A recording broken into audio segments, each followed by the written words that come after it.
ဒီလို watermark အတန်တွေကိုယ်တိုင်လုပ်တတ်ချင်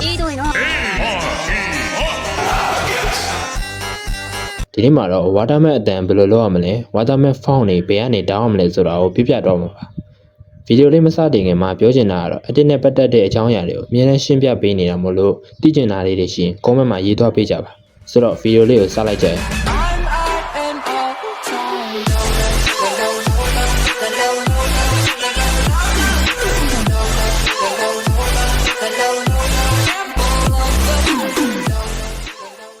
အရင်ဆုံး watermark အတန်လုပ်ဖို့ Chrome ဒါမှမဟုတ် web browser တစ်ခုခုတည်းဝင်လိုက်ပါပြီးရင် search bar မှာ fish audio ဆိုပြီးရိုက်ရှာလိုက်ပါအပေါ်ဆုံးမှာပေါ်လာတဲ့ link ထဲကိုဝင်လိုက်ပါပြီးရင်အကောင့်တွေကိုချိန်ပြီး open as ဆိုတာလေးကိုနှိပ်လိုက်ပါ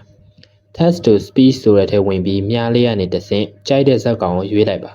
ဒါကတော့ခေတ်စားနေတဲ့ voice တွေပါ search bar ကနေတဆင့်အလွယ်တကူရှာဖွေနိုင်အောင်လို့ပြပေးထားတာပါပြီးရင်ကိုလုပ်ချင်တဲ့အတန်ကိုစာရေးပြီးတော့ generate လုပ်လိုက်ပါAI ဖြစ်တာကြောင့်တစ်ခါနဲ့တစ်ခါအတန်ထုတ်ပေးရခြင်းမတူပါဘူးစိတ်ကြိုက်ဖြစ်သည့်အထိတခြားလေးထုတ်လိုက်ပါပြီးရင်ထွက်လာတဲ့ audio ကို download လိုက်ပါပြီးရင် font mimi ဆိုပြီးတော့ထပ်ရှာလိုက်ပါ